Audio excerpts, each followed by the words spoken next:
really want to thin it out because I'm going to start working just on those center yellows that I have in the painting.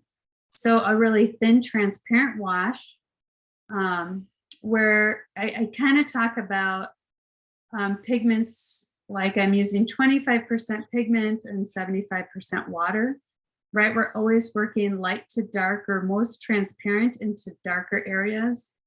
And here, as I'm laying my transparency down too, I'm also trying to think about creating some of that depth, some of those cross contours where there's darker shadows in areas.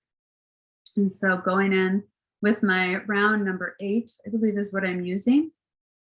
And so using more a linear technique as I'm putting down that pigment. And going in, just surrounding the center.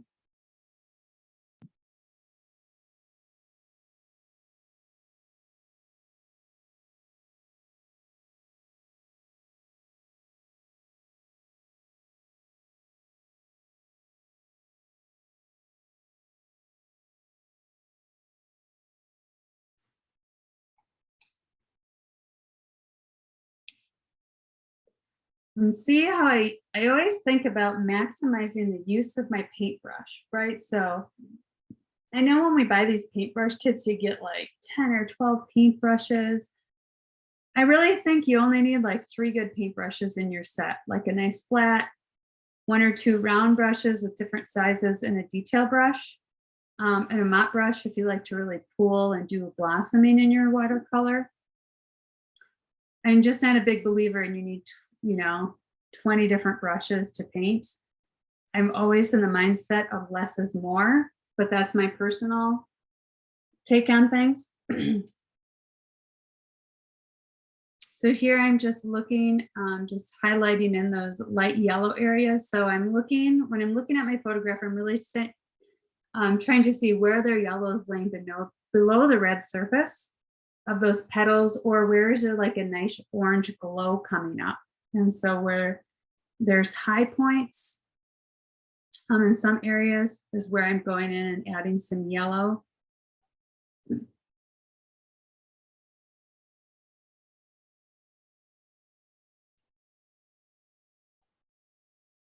And I kind of hop back and forth because as I'm building up these layers of yellow, I'm seeing like, oh, this needs to, as a watercolor dries, it's always getting a lot lighter in value.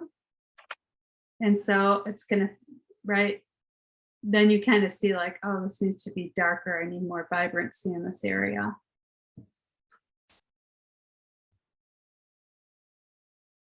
Versus when we work with acrylics next week, totally different.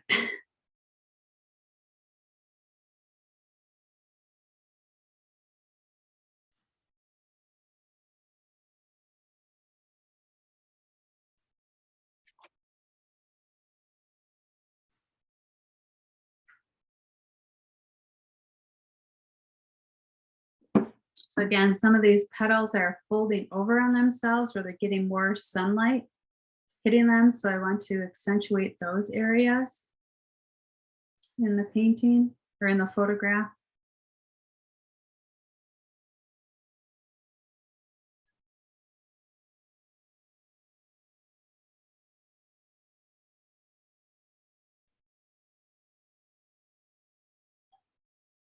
That little wedge down there on the bottom right hand side where it's like the petals folding up and it's bright yellow.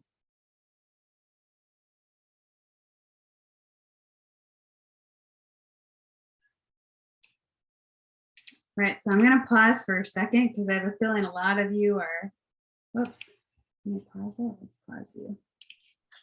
So a lot of you are probably working in those bright yellows yet.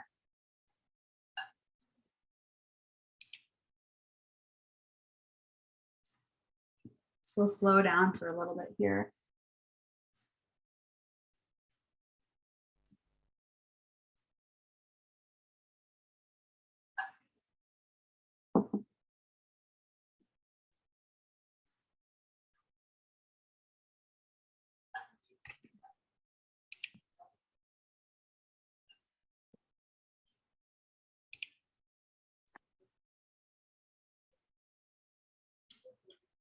So just kind of a reminder, right? We're working really transparent and we're building up to more opaque pigments as we go. So I've heard different watercolorists talk in different ways about it or descriptions of it. So when we work with our first layer, I like to think about it's 25% pigment and 75% water, right? To me, that's like a nice mixing ratio for people to understand when we're doing it virtually and you're not seeing me mix my pigments in person. Other people will talk about like it's a really light tea, right? Like there's just not a lot of pigment, like think of drinking tea. Other people will talk about kind of the next step up to me, which would be the 50-50 ratio, which would be 50% pigment and 50% water. So a little bit more opaque. I've heard it talked about as like a tea consistency where you have like a really rich tea, almost like a matcha tea, right? Where it's like really opaque, not really opaque, but it's more dark and you can really see the pigments floating in it. And then the next step up, which I would call 75% pigment and 25% water is going to be much more opaque. And so you're going to have, so other people will talk about it like the consistency of milk, where it can have like a milky consistency where it's just that heavier buildup of pigment. And then lastly, just straight pigment, right? Where you have very little water just to activate it. And then it's almost like you're painting with like a acrylic consistency where it's a very dry brush type of painting. So as everyone's kind of moving on, I'm going to hit play again. And this time we're going to go in and I'm going to be using my ochre out of my koi set.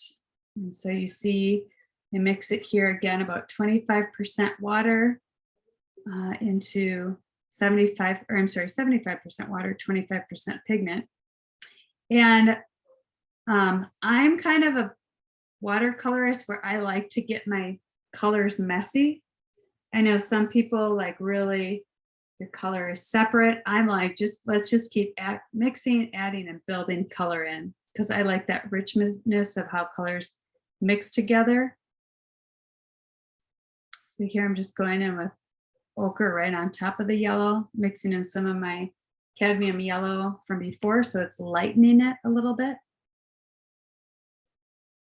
Again, kind of still using like a linear painting style. And I want to go in the background here and kind of fill in it's more of a shaded area because of the center of the flower and the way the light's casting on it. So I go in and I pick up a little bit of that neutral tone, or you could do sepia or a raw umber. And if you don't have any of those, just a tint of black, but very little bit. So I can get more of a shadow kind of feel to that back area, that back petal there. And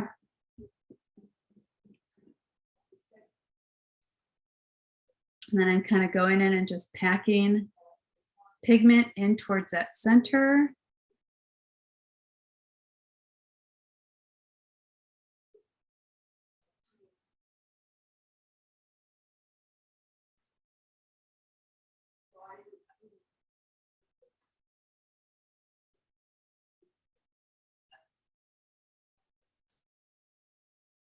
I'm just remixing those same colors there, that neutral tint along with a little raw umber to get it a little bit darker.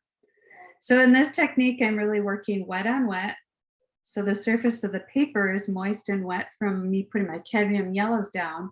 And then I'm just starting to mix these other darker valued colors of my ochre and then that neutral tone mixed in with that and the raw sienna. I have no umber, no sepia, and no neutral tone. So what's another idea? Black. Oh, okay. Black with the gold. Ochre. Yep, with your gold. Yep. Okay. But just a very tiny bit, right? You don't need a ton. It's going to be very subtle. So like the tip of a pin into that yellow, maybe 2 tips of a pin, like a needle, right? The tip of that. Because that black can overwhelm your yellow pretty fast, and it may even turn a little green on you. Another color you could do, let's see, what other colors do you have in your palette, Jill, for your dark values? Payne's gray, burnt umber. Burnt umber will work. Okay. Yeah, it'll be a little bit more warm, but that'll work. They'll have just a little bit more red tinges to it, but that's okay because the rest of the painting is going to be red.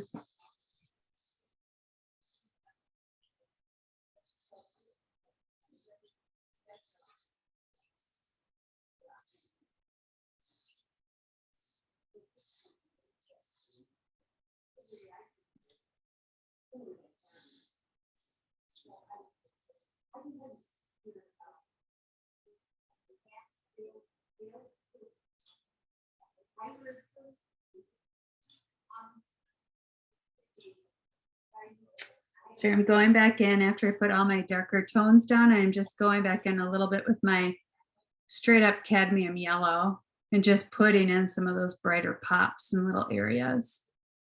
And then kind of hitting some more shadow in around the little pollen sections, just because I want those to really pop.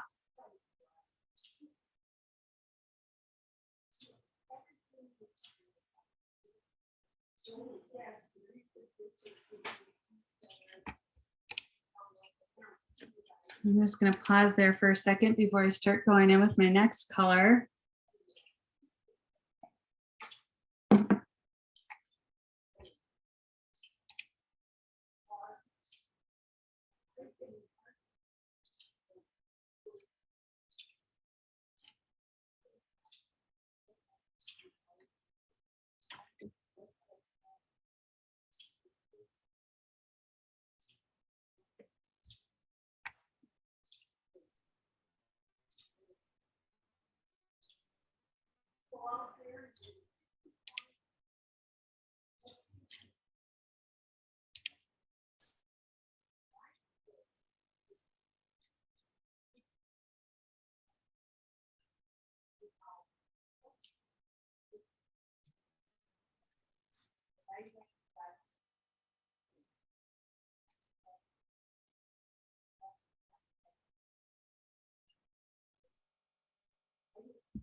So in the center, what I'm kind of thinking about as I'm doing is I'm working my light values, my medium values, and my dark values.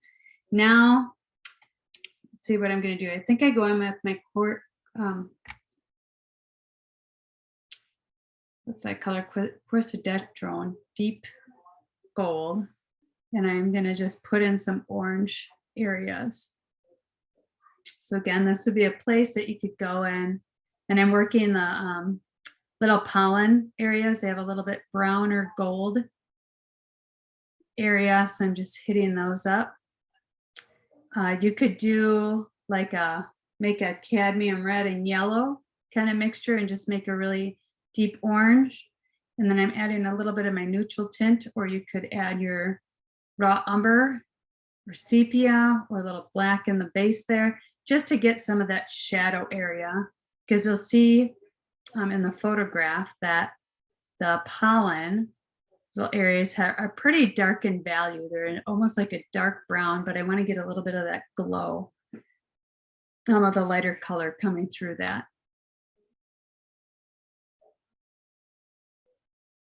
I'm kind of just going in and packing my color in, just dabbing it in.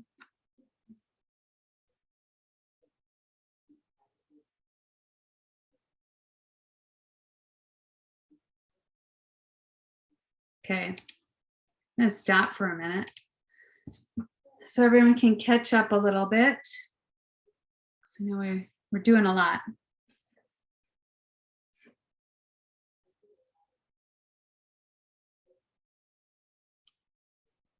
I got behind. So what did you color the stamens with? It's a brown. Yeah, I use like an orange. I use my quinacridone golden deep or deep gold. But if you have an orange, just because I kind of like it in that, you know, when we look at that, it always has like these orange tints to it, and then it has that darker color in it. So I just wanted to capture that lightness. So if you wanted to create an orange with, say, your cadmium red and your lemon yellow or cadmium yellow, you could do that as the base and then go in with your black and yellow that you have in your palette, or to kind of create that deeper. Or if you have a dark brown, you can add that on top because you probably have some type of brown in your palette. Because you said you had what, burnt umber? So you could add a little bit of cobalt blue or ultramarine blue to that, and you'll get a nice darker brown tone.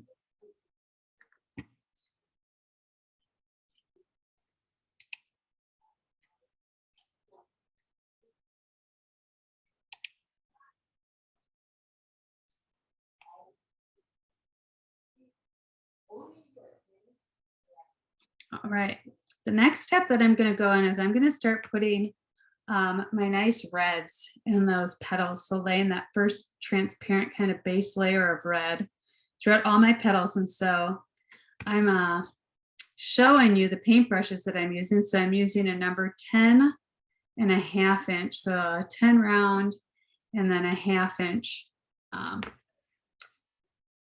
not wedge. It's kind of like a mop brush, but it's like a flat mop brush. So I'm just going in. You'll see that the pigment looks really thick and intense on my palette. I'm trying to get a lot of it. I'm just trying to make a lot because I'm like, you guys are going to be painting this huge surface and you have a lot of paint to cover all these petals. So I want to be as consistent as I can in just mixing up a lot in the beginning, and then I can keep dabbing into that and pulling it. So I'm kind of going in and doing my darker areas, kind of lining out each petal, and then cleaning my brush and going in with water and thinning out and pulling that area, pulling that red into the rest of that petal. So here you see I switched and just cleaned off my brush, added some water, and I'm pulling some of that thick, intense red down into that center part of the flower, cleaning up my brush, just using water and softening that transition. So I get a nice, beautiful blending effect of the two colors coming together. And then here I'm just brushing out. Again, going a little softly around the edges of the petals because I want to still leave that kissling line.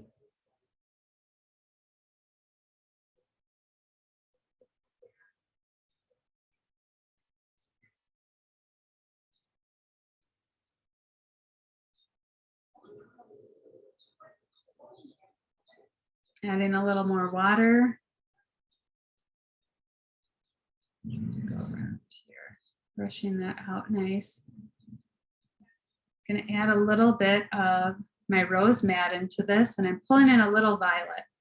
So I'm going wet on wet techniques, and I'm just brushing up and down to create some of those veins that are in the petal while it's still wet, because I want that diffused effect, right? When we look at the petal, there's kind of these deeper violets, but they're not very linear. They're just kind of spreading out and creating some depth to the petal. So again, I'm using a little bit of Madden red and a little bit of violet added into that cadmium. Well, it's a wet on wet technique because you'll see it's really dark in the shadows there at the base. So I switch brushes again, and I just take a little bit with my number 8 round and pull some of that violet down into the red. So not to make it super contrasty, but more to just blend it in.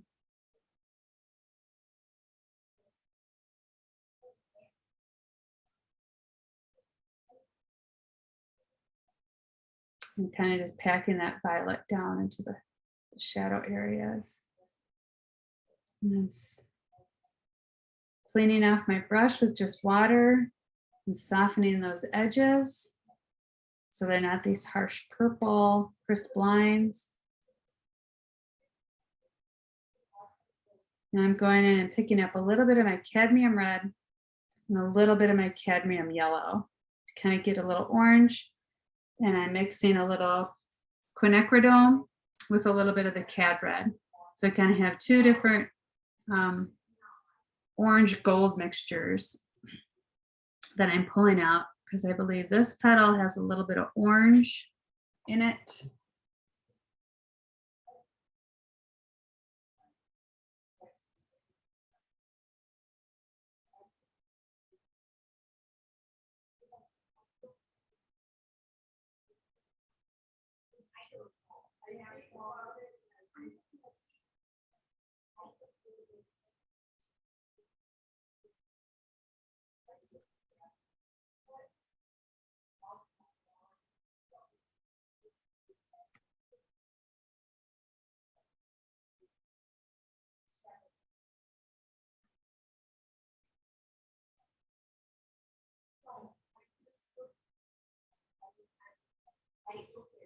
So these petals on the left here have that nice orange kind of color, like a glowing through the bottom underneath the red. So I wanted to get those in there so they can dry down. Then I go in with just my straight violet. And there's a petal that sits below the surface of this one that's really dark and shadowed.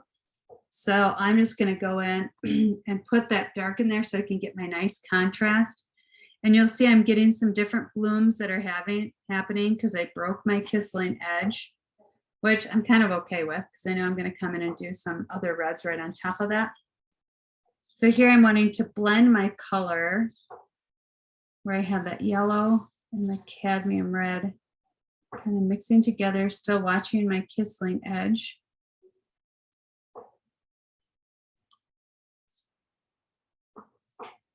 Again, kind of using a linear brush stroke to help define more of that cross contour dimension that I have on the petals. What blend are you using? That petal you're working on right now, it looks sort of like dark orange. What was your base there?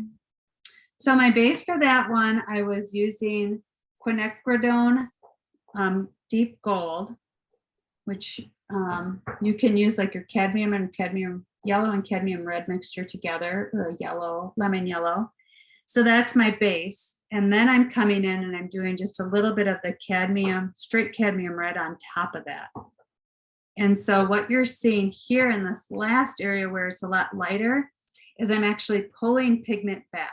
So I'm washing out my brush and removing excess water. And then I'm just coming in with my brush and I'm lifting up that pigment. So I'm getting a little bit of the yellow orange that I put down, seeping through that red, and then I'm getting some of those highlights of that specific petal. Does that make sense?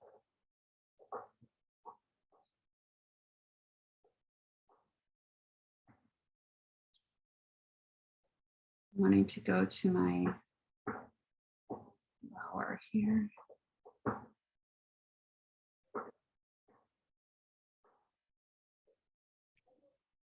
So yeah, this area is a lot lighter and then the tip is much darker. So I'm kind of picking up a little bit more of that cadmium because that tip is pretty dark as it's folding back. And then just using gravity to pull down some of that water and let it bleed. Again, I'm coming in with just a clean brush and spreading that deep red down and getting some of those lines and letting them kind of diffuse in the wet on wet.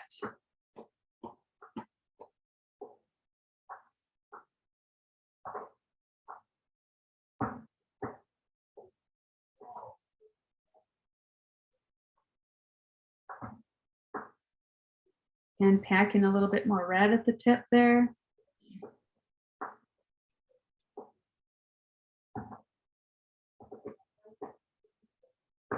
and my quinacridone gold dried down. So now I'm just going in with the cadmium red right on top of that, using a clean, washed out number 8 round. I'm just blending that red right into those ochre areas and the yellow of the center of the petals.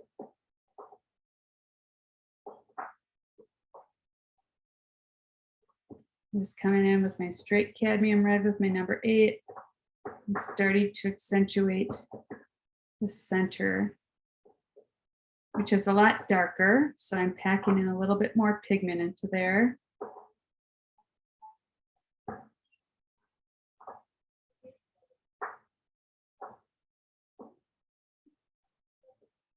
I'm coming back in with my quinacridone and putting some of that gold down. As you look at that one petal's folded over and it's kind of got a yellow tip to it, or we have just the golds kind of seeping through that red. So I put the yellow down and then I picked up a little bit of the cadmium red from that leaf that's right next to it. And I just pulled that in and you can see how it kind of bleeds and blooms together.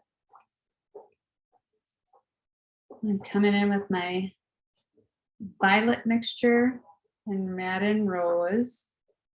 I'm getting in that darker shadow, leaving a little bit of that Kissling edge so I can get a little bit more pop and contrast.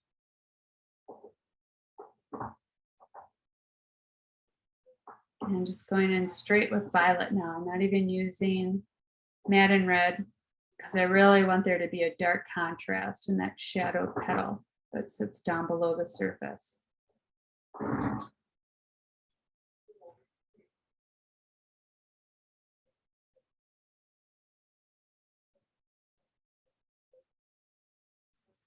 So what I like, if you guys look, as I'm painting here, see how there's this deep contrast, that glow is starting to come through on this petal in contrast to that very dark violet. It's kind of helping lift it up.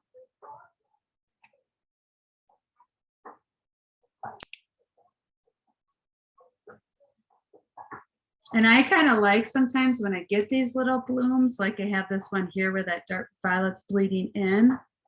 I think that can be really pretty to like just kind of abandon the control of your watercolor painting and kind of letting those edges come together, color bleeding into one another.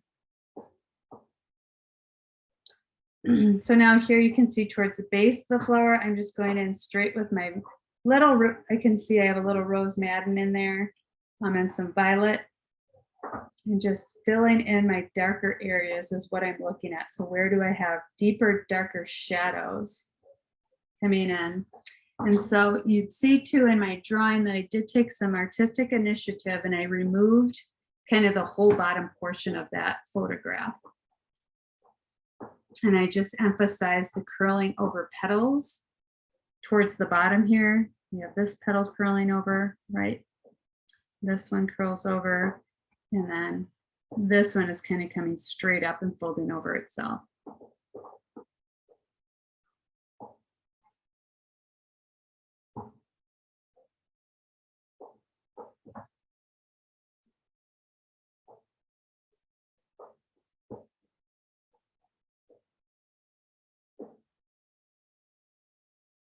Thinning down my cadmium red a little bit, because if you'll look, this petal's a little bit lighter, and then there's this dark kind of shadow area that goes right down the center here.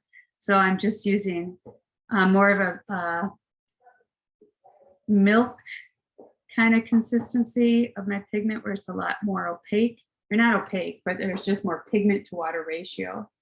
I'm kind of coming in and just darkening some of those areas as I go here, because things are drying down, right? So I can see like I need to go in and just add more pigment.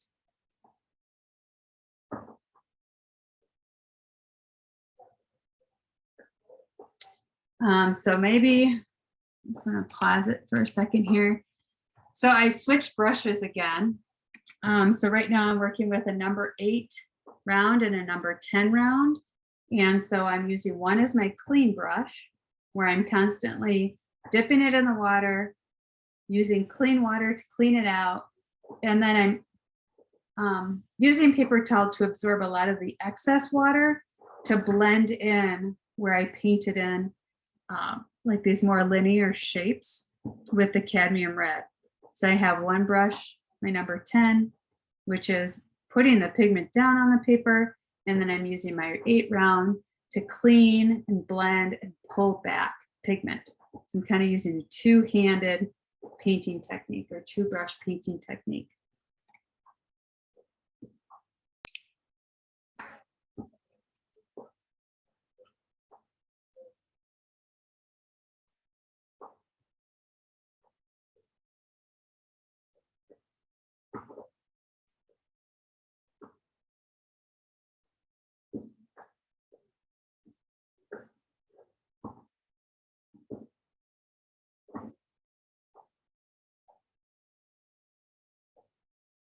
So here I'm kind of, that cadmium yellow is, or red is kind of seeping down into the top of that petal.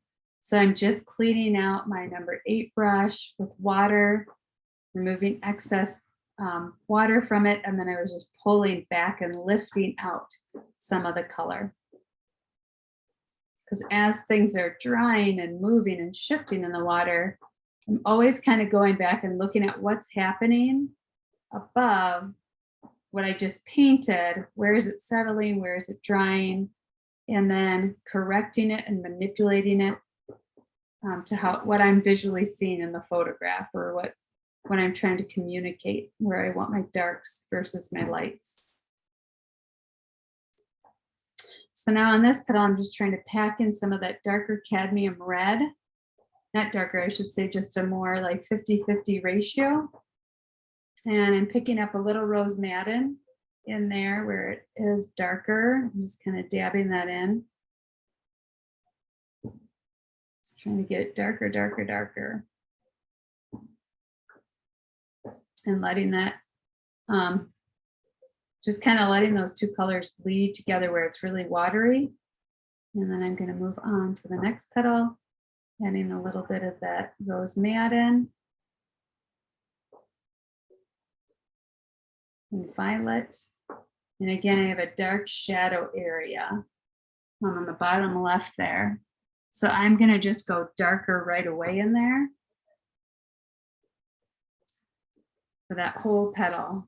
Again, using very linear brush strokes to kind of accentuate and let that stain into the paper before I come in with water and wash it. And blend those colors together. So okay, going super dark through there.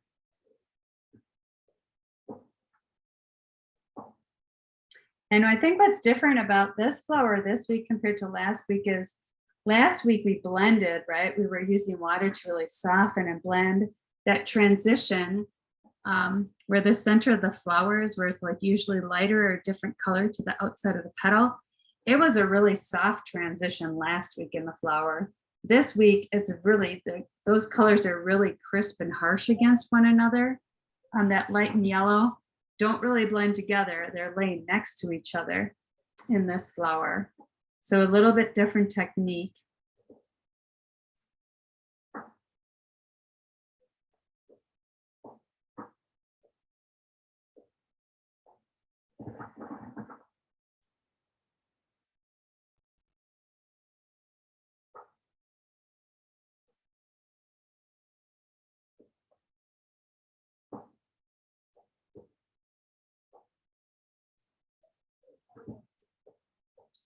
I'm just going in with a little bit more violet added to my cadmium red.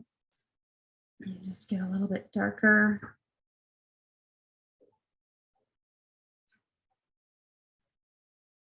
And then down below the surface on this left side, I have a petal that's underneath it, but it's not quite as dark versus this dark violet one we have on top right. So I'm kind of using the same color mixture of violet and my cadmium red and just filling this in a little bit darker shade because I don't need a lot of detail or information about that one that's down below. You know, it's in a shadowed area. It's not catching a lot of light. And then this petal that's folding over here on the bottom left, I'm just going in with cadmium red and I'm just soaking the whole petal. I'm going over my violet mixture I had before. I'm going over my yellow. I'm thinking a little bit about the line work as those cross contours as that edge is folding over. So picking up a little bit more violet and packing that into there at the base.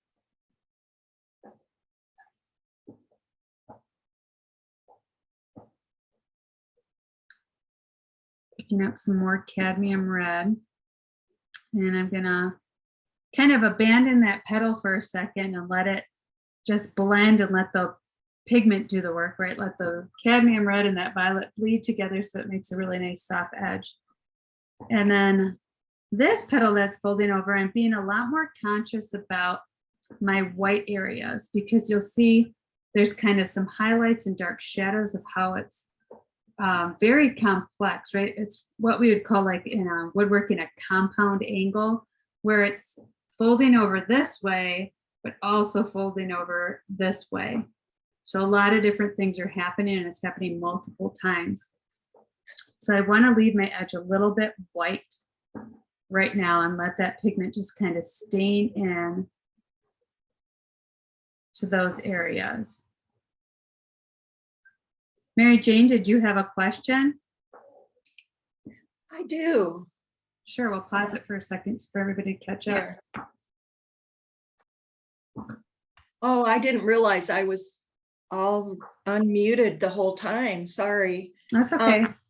I was wondering, you had a subtitle for today's lesson called staining, and you've mentioned the word staining just now a few times, but could you kind of describe how you relate the idea of staining to what you're doing today? Sure. So staining, so there's kind of two different ways you can think about staining. So if we're thinking more scientifically, there are certain watercolor pigments that will stain the paper and you can't pull them back or lift them up. So let me quick look. I always forget because there's all these different symbols that come with. Because if you look at Daniel Smith is really good at marking out their pigments as to what's a stain and what doesn't stain. So just thinking of, right, if you spill wine on a linen, you can't pull that wine out, right? You have to use OxyClean and all that good stuff. So some watercolors naturally just stain the paper. So if you're using pigments that have that characteristic to it, you're not going to be able to pull back that pigment. Other pigments don't have that staining effect, so you can lift it out much easier, and you'll have a little bit of your, let's say yellow, right? You'll have a little bit of the yellow there, but you won't have, you'll be able to pull a lot of it out and get your white, where the stain, it's kind of there, and you can pull and pull and pull, but it's already in the fibers of the paper. So that's one way of thinking about it. Another way I think about stain is just how I'm applying my pigment to the surface. So I think of like a transparent face, like in this petal right here, I'm thinking about staining. So I have my yellow laid down and it's kind of this shape. So it's like stained there and I can put another layer on top of it. To me, it's stained, like I'm not picking it up, I'm not pulling it, it's there, but I can add more colors on top of that. So it's kind of two different ways to think about staining, the scientific way of how the pigment's made versus how I'm physically laying things down and building up more layers of transition here. So let me see. Thank you. Yeah, you're welcome. Long page here. Let me go back. Let me just look. I just want to hop out here. Let me just go and look out at Daniel Smith. They'll call it like a lift color, which would be a stain. I just want to go and look and see what they use for their symbol.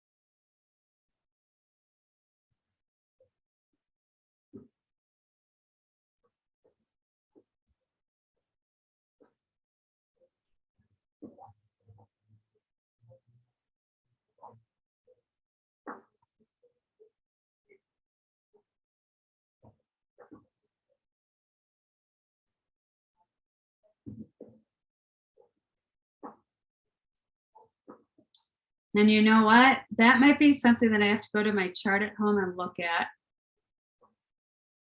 So I don't know if they use the circle to identify that.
Yeah, I'm not finding it offhand, but that's one thing I'll get back to you on, Mary Jane. I'm gonna look that up for you.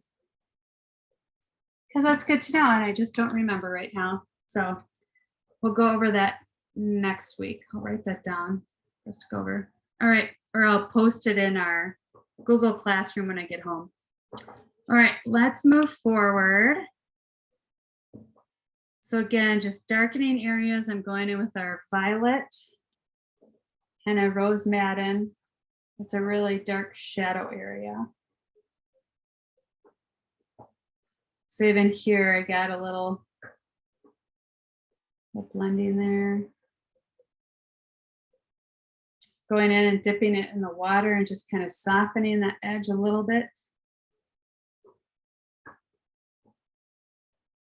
And I switch brushes there and put a little bit of the violet rose madden down, because you'll see there's just that darker area within the petal.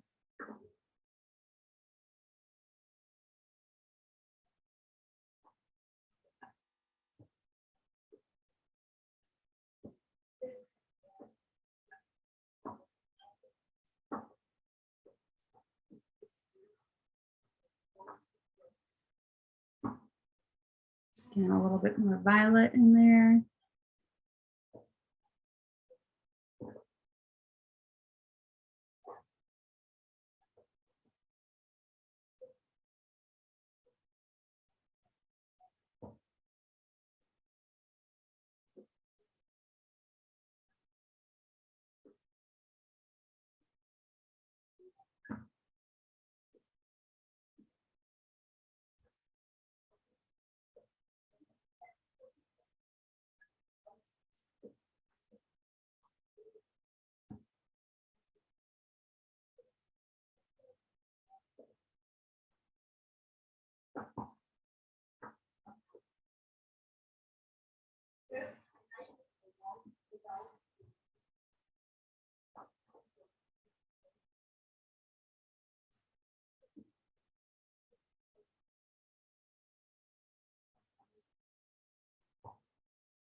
Right, and I'm coming in here because again, these are some of those petals that are folding over.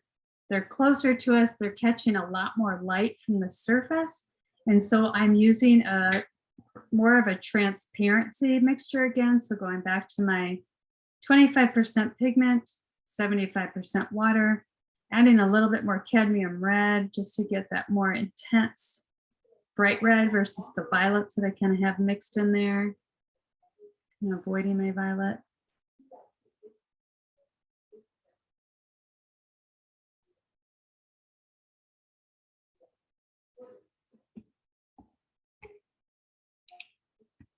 Kind of putting in some more shadow areas.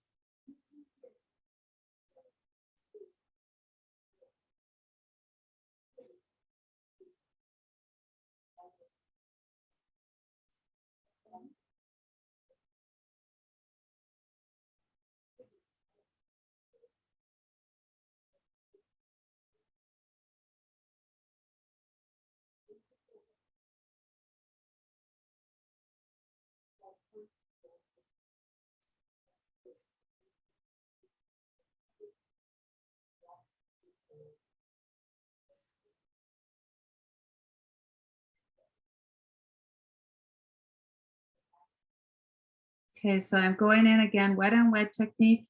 I added a little bit more of that violet into my cadmium red and just putting in some more of those shadows.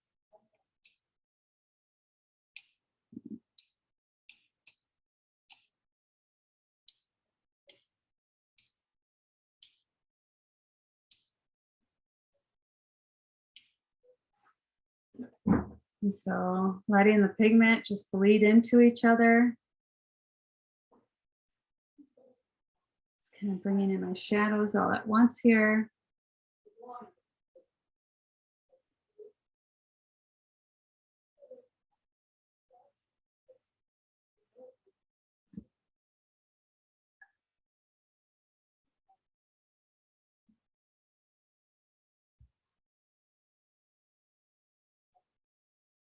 Kind of going back as things are drying down, adding a little bit more depth to the petal, flipping over, again, switching over, kind of doing that where I'm using my clean white brush to just soften those edges where I put the pigment in.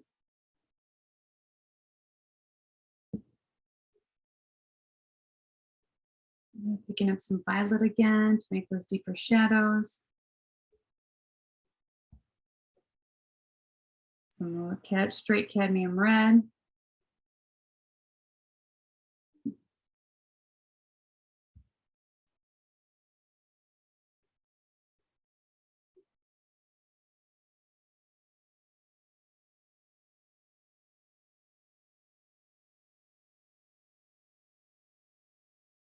Starting to develop that, cross contour. There's that folding or rolling, that more compound shape that's happening. And then since I have my purple on my brush, I start to go in. I put my purple down around here. So I'm taking that violet and I'm going into those dark shadowed areas that I have around the top and the side edges. So of course I could have just went through and done all my violets at one time, right? Those dark violets, could have mixed the color up and went around the whole painting and just marked in those shapes, if that's how you work.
So now here again, I'm using that lift technique, kind of softening those crisp edges of my deep cadmium red, cleaning out my brush with clean water.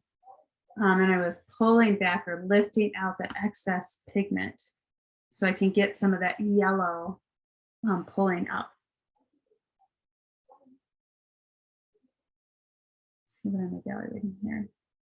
I'm going in and doing a deeper shadowed petal, leaving my kissling line.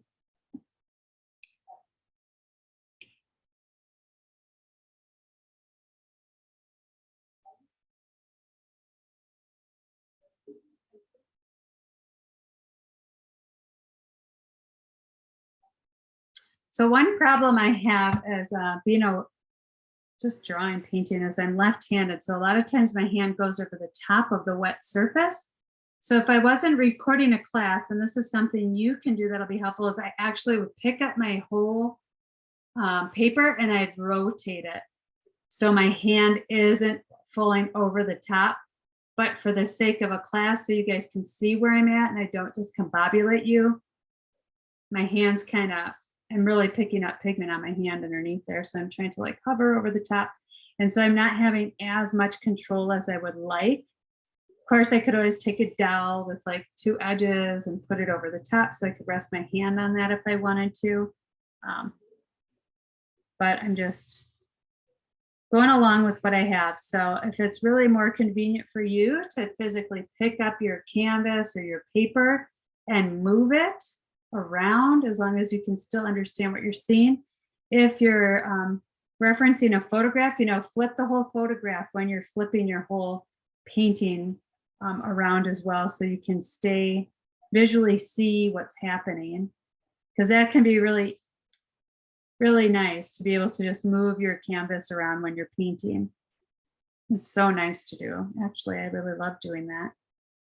So here I was really resisting the urge there. I really wanted to flip it, but it's like, that's not good for the viewers.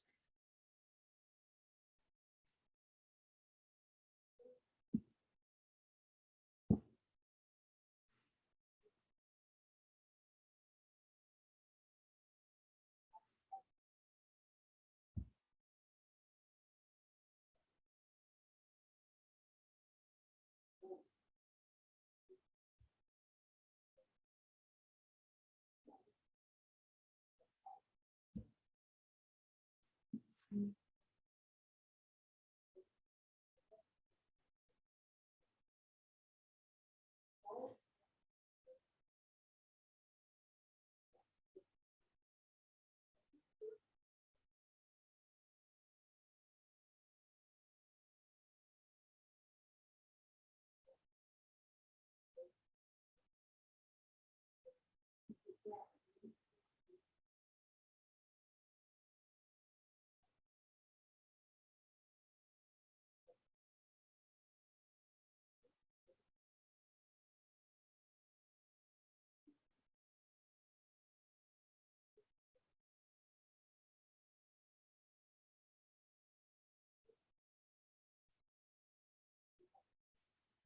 All right, so just going in cadmium red. This time I started to pick up a little violet, and I picked up a little ultramarine blue and a little quinacridone gold, that orange that I mixed, because it's kind of got like this rusty kind of color for that petal. So I wanted to switch that up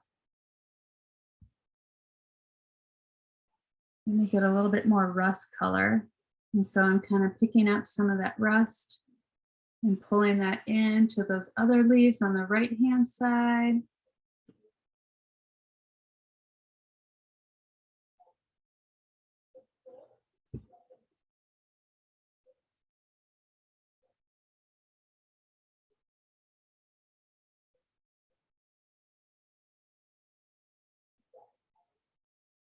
Then going back to my really transparent thin layer of pigment.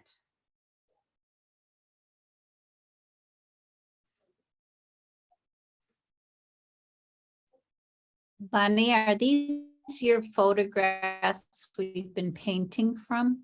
Yes, I do not use other people's photographs. Usually it's all my own photography. And what have the different flowers been? Do you know what they are?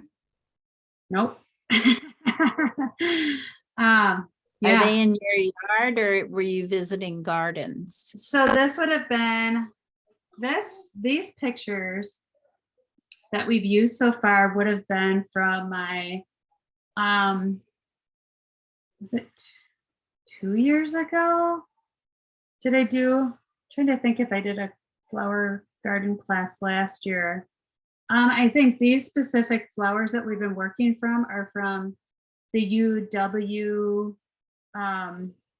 research laboratory off of Mineral Point Road in Middleton. I'm pretty sure that's where all these pictures came from. And it probably would have been about the month of July that we went there. But yeah, I don't remember the names of these flowers. Sorry. kind of one of those, I took a snapshot, I'm like, oh, that's pretty. And then I was going through all my photographs, I'm like, oh, these are good. But yeah, if you go to the university gardens there, you may be able to identify those. Sorry about that. Good question though. So one thing I will say is for artistic integrity, I really try to use a lot of my reference photos, because when I'm thinking about putting a piece together, if I'm out photographing something and I think it's something that could be content I can use down the road, I'll kind of take a lot of different angles of something. Like I'm kind of first using my photographic mind and how I see things photographically. But then if I think it could be a reference to use down the road, like certain subject matter that I do paint a lot of for me individually. So my subject matter is water, flowers, and birds. And then I'll do landscapes. But if I need reference photos, I will take a lot of photos of birds doing different things, or flowers, a lot of different reference photos. And then sometimes you just get those shots that you're like, wow, that's such a great photo to use to create a painting out of. And so I'll use those as reference photos. I know, like I taught my birds class last spring or winter. And so I did borrow someone else's photographs, but I asked permission from the photographer to see if I could use a couple of his photographs. So I would not use someone else's photographs without, especially to teach, or if I'm making a piece, I would always want to acknowledge and give that photographer the kudos, because it is their work and I don't want to steal someone's work without their knowledge and wisdom. And that can be kind of sketchy and questionable, right? When we get on the internet, because there's so much free content out there, right? So this idea of stealing from other artists, I feel like it's become a really blurred line in the last 20 years since when I started producing art. Like before it was like you use your own work, or you get permission from the artist to use their work, where now we're just so overloaded with images. There's so much out there. So one good rule of thumb I would tell everybody, if you are using reference photos and you don't want to be caught as like plagiarizing someone's stuff, you need to change at least 25% of the image itself. So say you're doing a reference flower like we're doing here, and we're actually looking at George O'Keeffe's painting. Are we changing the way some of the petals are folding over?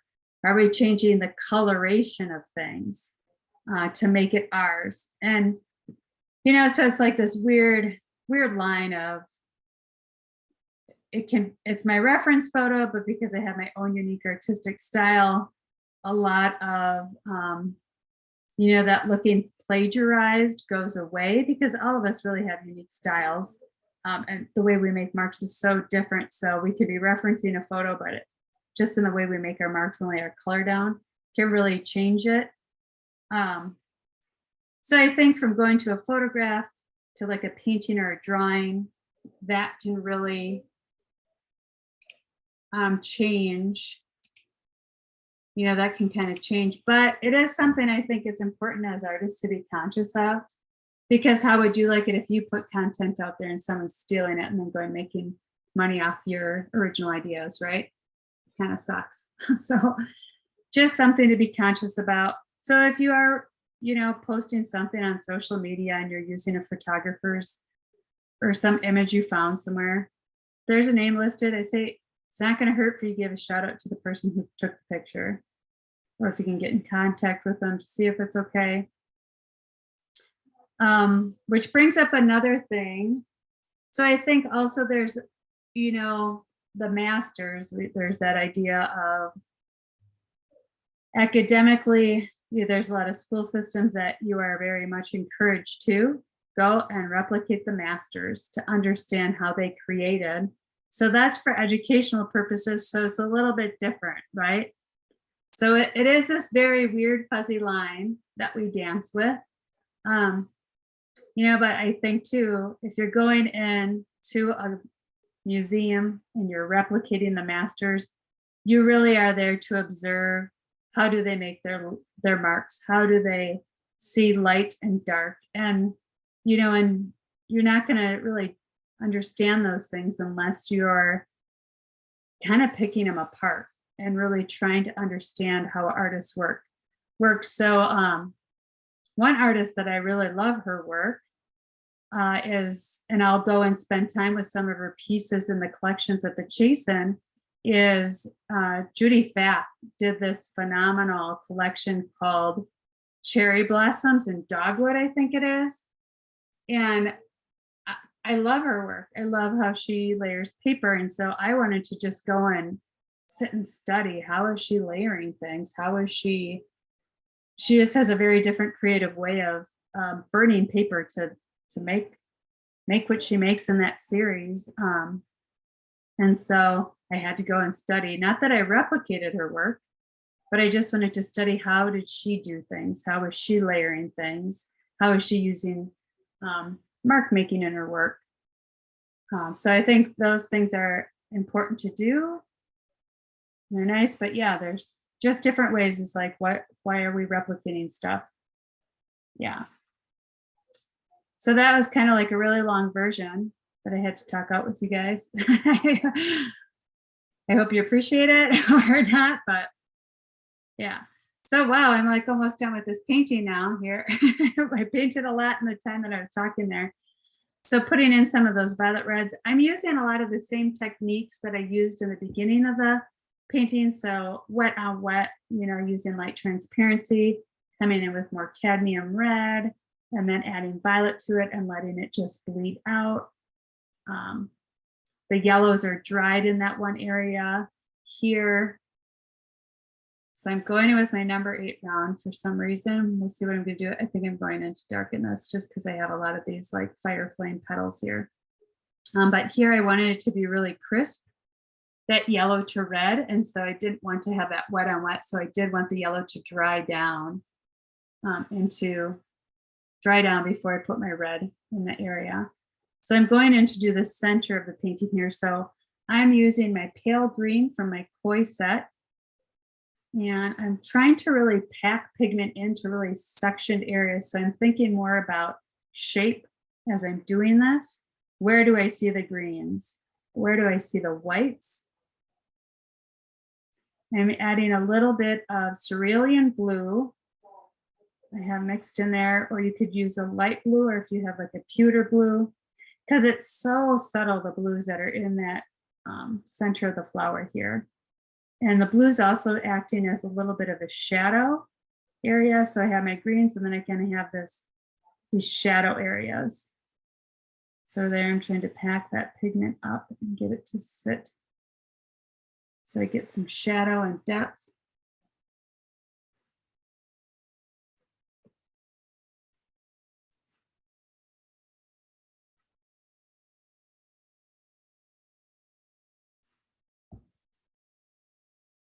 Adding more blue, using the wet on wet technique. And so in this area, I'm using my number 8, but when you get to this point, you may want to switch to more of a detail brush because it's really tight in there to leave your kissing lines, right? To leave those white spaces.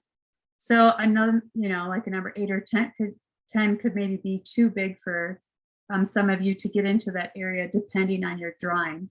And so I know your drawings are much bigger, so you should be okay to get into those spaces.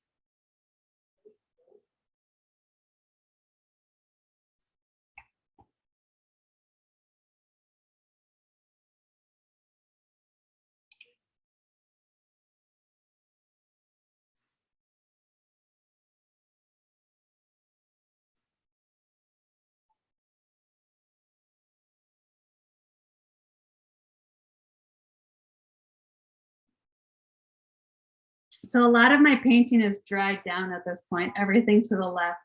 So at this point, what I'm doing is I'm coming in with my cadmium yellow and I'm just kind of warming up some of those top petals, right? Because we have a lot more sunlight hitting that. So I want those top rounding petals to be a little bit lighter, reflecting more of that yellow kind of glow.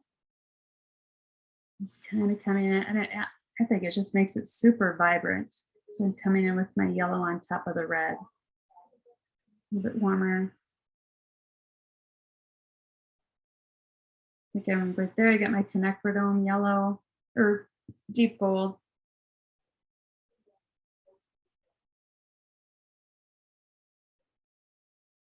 Going right down the center there. Brushing in some of the sides.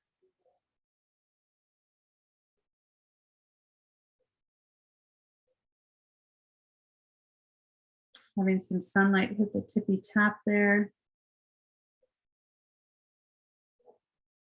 Warm up that petal a little bit. But I think what's amazing about this is how that quinacridone, it was such a pink violet, and then just putting a little bit of that those warmer tones in it. Look how it just adds so much more to those petals. So I'm going to go in and really darken that back petal that I have that's sitting more in the shadow. I don't want it to be, I want it to help push up the other petals, the ones that are laying on the top surface. So I'm going in just with cadmium red there.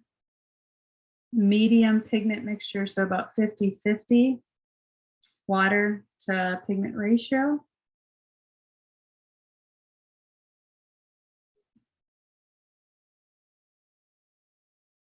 And then I'm going to really pack in some of the pigment down towards that, those little fire petals that are coming up there, those kind of flame petals.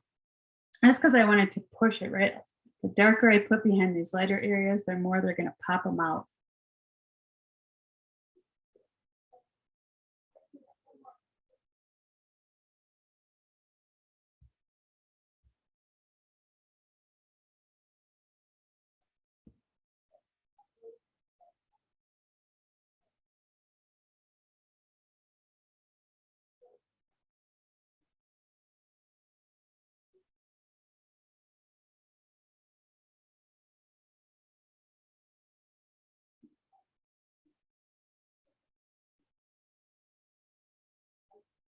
So now I'm going to go back into some of those little pollen areas, and they're kind of got muddied down, and they're not really punchy and popping out to the center of that flower.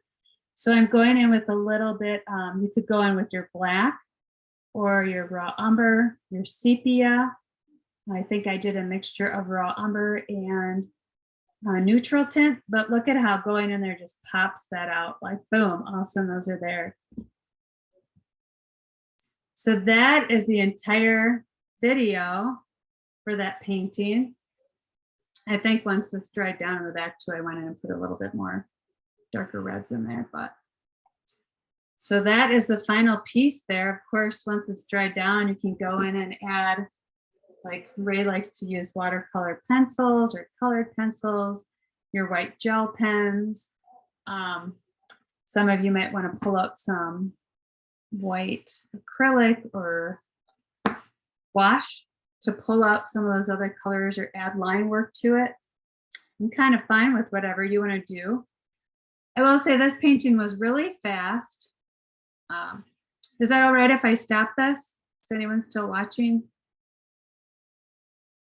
Okay to stop it, Joan? You're shaking your head. Okay. I want to make sure I was doing the right thing there. So I'm going to post the video right away for you guys to reference, because I did a lot in an hour. So that I don't expect you to hammer that out in an hour at all. I'm expecting you to go back and slow it, stop it, rewatch it, paint it, paint it. There's a lot going on there. And I worked a little bit differently than I did the last 2 weeks. The first 2 weeks I was kind of laying down shape. This time I'm kind of putting in color, adding wet on wet, and working little sections, and kind of, you saw how the flower developed. So that was two very different technical ways to apply watercolor, right? So making glazing layers of shapes versus this time I worked a little bit more wet on wet. There was some glazing, right, where I'm letting a color, like my yellows, dry down, and then I'm adding my red once that's dry. So the dry and wet versus some wet on wet. So a lot of different techniques. that you guys were exposed to. So definitely go back, observe some more of that. So I'm gonna switch cameras because I promised you I would let you see the mountains. And so it'll be a good time to start.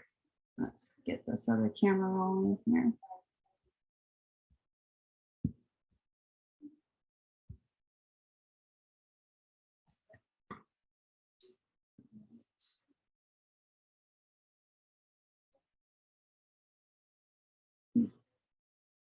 There we go.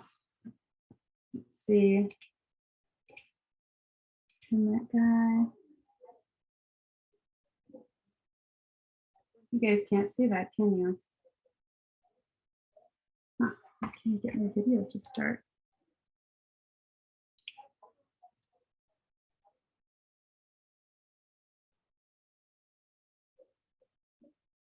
There we go. Now, if you guys can see the mountains out there a little bit. It's pretty overcast and cloudy, very moody out there, but I like it.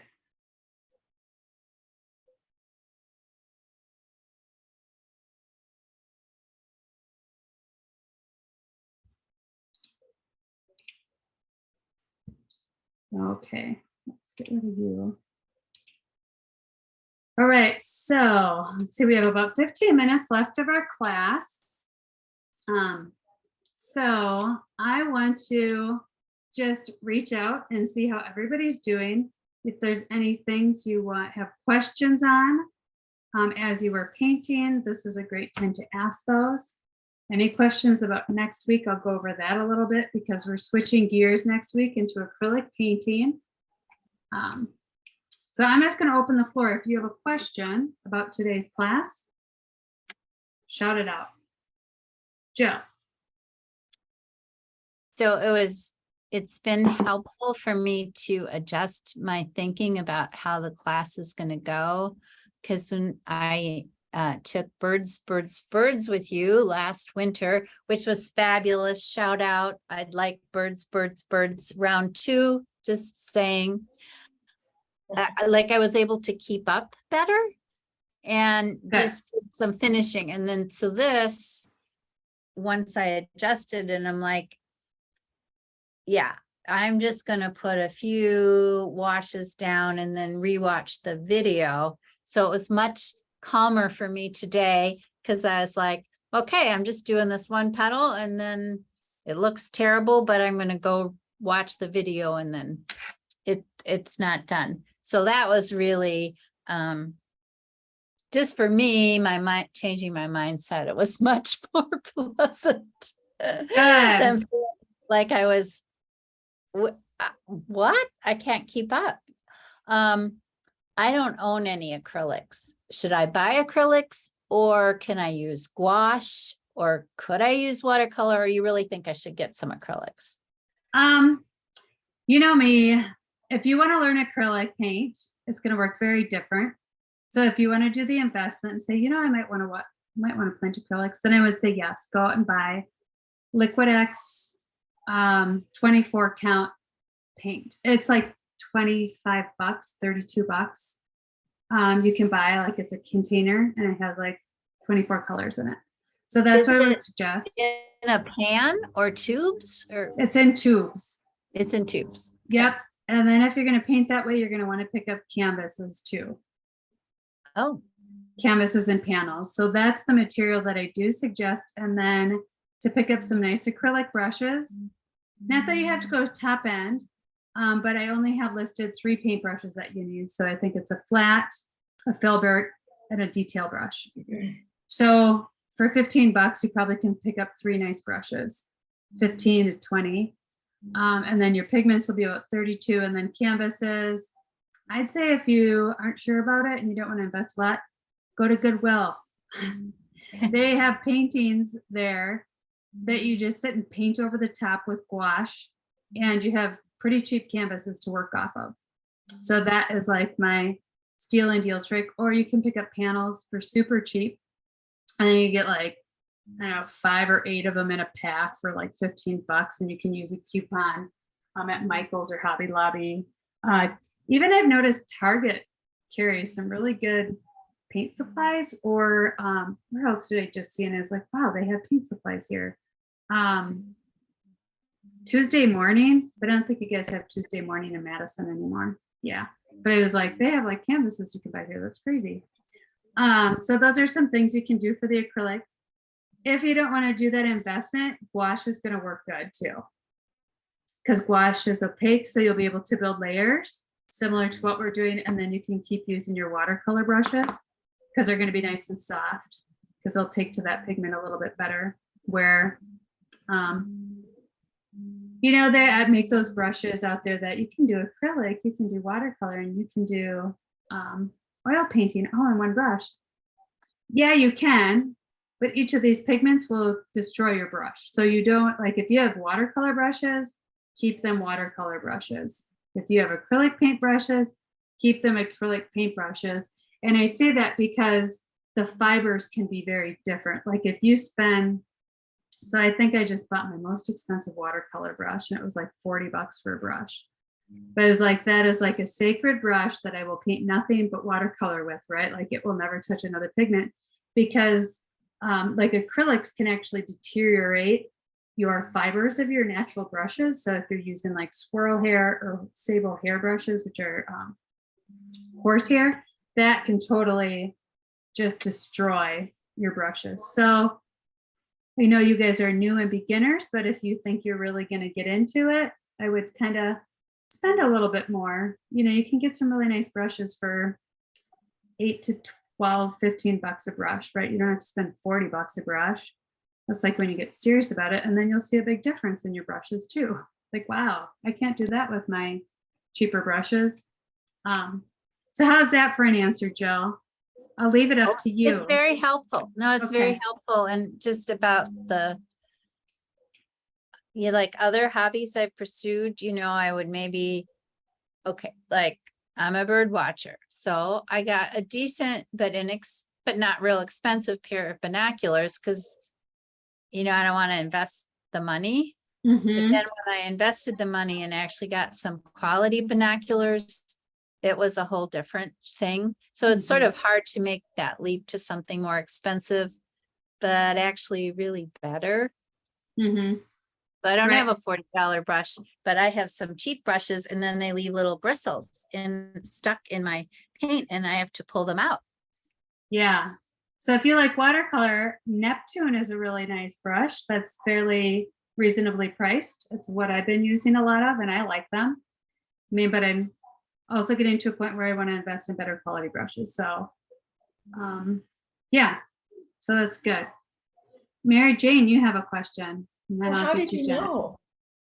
How did I know what?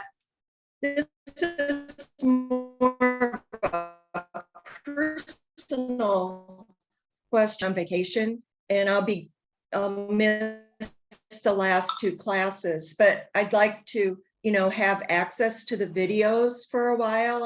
I'll return on the 16th of October, and I'm sure I won't be able to do the videos and catch up in a short period of time. So I wondered what to expect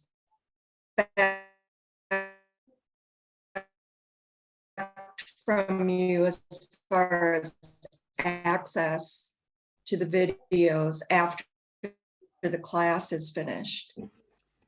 So you said you're not going to be back until October 16th. Correct. I'm just going to look at a calendar here and see. So we have 1. And then you're going to get the first acrylic painting class, and then you're going to miss the 5th and the 12th. So I Correct. usually will leave up my classes for 2 weeks afterwards.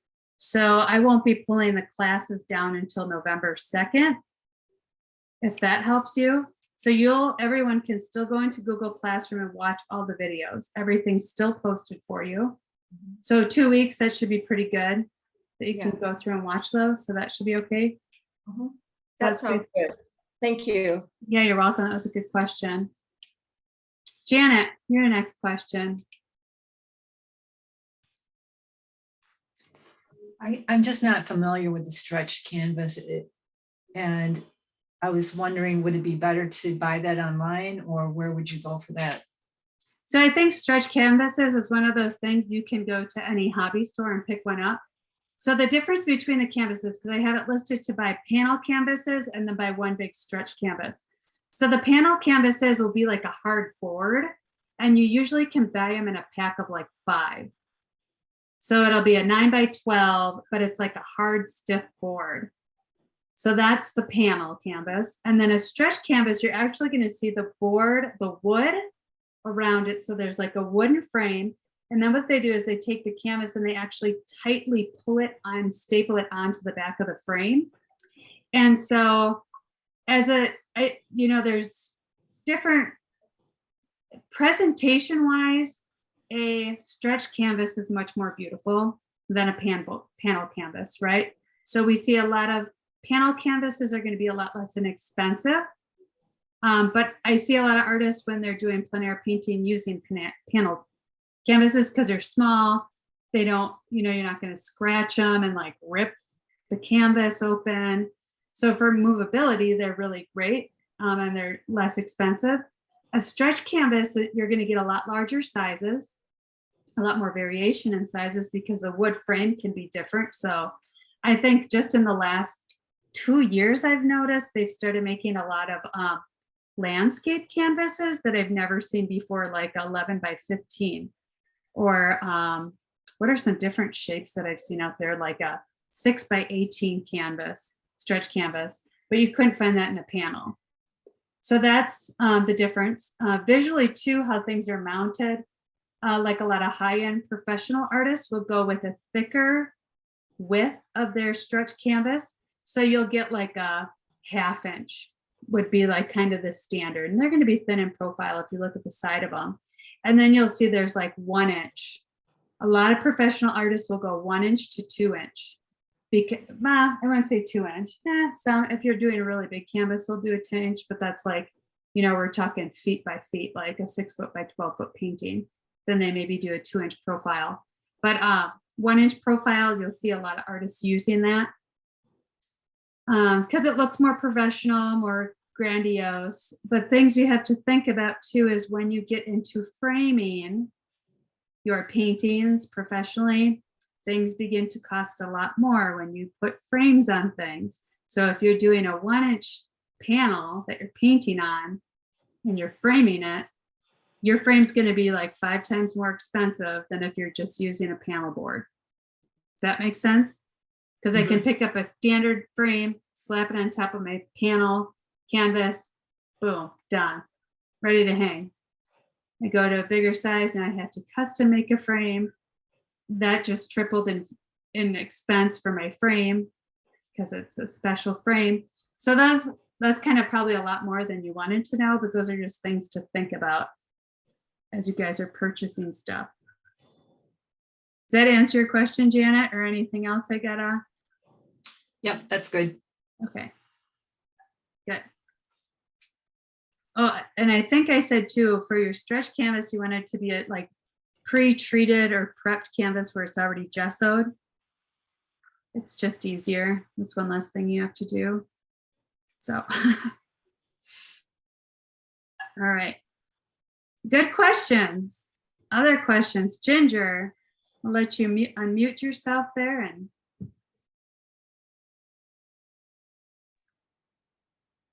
when I had the violet, I seem to be getting really muddy colors with the violet and the yellow sure. and the red. So what you can do instead of, are you doing a wet and wet technique? Are you doing wet and wet? I'm trying to. So that's what's muddying it. So what I would do is let your yellows dry down then, and then put violet on top of it. So do like a glazing technique, and you won't get that muddy effect. Then your purples will sit on top of your yellow. I didn't catch that, Ginger. Can you re-say that? Okay, so as soon as I add a violet toward the red, if it's wet, it just, it spreads it and then turns muddy. It's kind of turning muddy. So I would just use glazing technique where you put your cadmium reds down, like your transparencies and your medium mixtures, like the 50-50 pigment, and then just let that dry Okay, and keep working around to the rest of your petals, putting all that color down. Once it's dry, then I'd come in with your violet. If okay, it's getting too muddy, because it could just be the way that your pigments are mixing. You know, everyone's pigments, each manufacturer's a little bit different, so it could just be getting really muddy. So then I would just do glazing, let it dry down, and then come on top. So then you're not going to get the kind of bleeding effects and blooms, right. which is okay. You're going to be working more with shape, but you're going to have more integrity in your color. Okay, Does that help? yep. All right. Other questions? You mentioned gesso. What's that? Gesso is a white opaque pigment. It's pretty thick and goopy. And if you're painting with a raw canvas, and I really don't think you can go to a art store and buy a raw canvas, like if you're going to Hobby Lobby or Michael's or something, I don't think you can find a raw canvas there. A raw canvas is more like the linen and the weave. So traditionally, and I'm talking like Renaissance traditionally, when they started painting on canvases, you had to put this base down so the pigment can stay on top of the fibers. Otherwise, the pigment soaks into those fibers and it can deteriorate the fibers over time, especially oil. Acrylic's a little different because it's plastic, so it can still seep in, and you can get like beautiful watercolor techniques with linen when you don't gesso it, like a lot of artists in the 60s did that when they were doing abstract expressionism. And just what a la prima painting, where you sit down and quick painting in 2 hours and walk away. But for ours, I think it'll be good because Georgia O'Keeffe did prime her paintings for canvases. So if you're stretching your own canvas, then you got to gesso it because you're buying a big roll of raw linen canvas. You're cutting your frames, you're stretching your canvas over your frames, and then you got to gesso them so they're prepped to paint with. All right, good questions. Anyone else have questions? Okay, so I'll probably get to this on Sunday or Monday, but our next painting for next week will be prompted. The image itself will come up with the acrylic paints. Go back down through our list that I posted at the very beginning of class for materials and supplies, and you'll see everything we're going to be using for acrylic. That's what I'll be using. So like the Liquid X paint. Of course, you don't have to go buy a bunch of acrylic paint if you already have some, but that's the kit that I'm going to be using. And then those 3 paintbrushes are something equivalent in your paint set. And then to make sure you have a 9 by 12, 8 by 10 panel to start with for next week. Trace or transfer that drawing onto the canvas, right? So you can use transparent paper or transfer paper, right? Like the carbon paper to transfer so you can print off the image and then use carbon paper to hand transfer it. You can draw the line work directly onto the canvas. You can use Marie's technique where she takes the image, prints it off, and then does a transfer. Unfortunately, with panel canvases, light doesn't filter through because it's a board. If you had a stretch canvas, it would, because the light does filter through those. And that's up to you, what you want to do. So get that prepped. I will probably not be posting that stuff until Monday, unfortunately, or Sunday, just because I am out and about traveling. So I don't have like my materials with me to get that done. And let's see, so I'm going to spend a lot of the beginning of our class. I might even pre-record it for you, but just going over some acrylic painting techniques that we'll be using. So you can have an extra canvas sitting at home that you can kind of walk through a video with me and play with it. Because we'll do like dry brushing technique.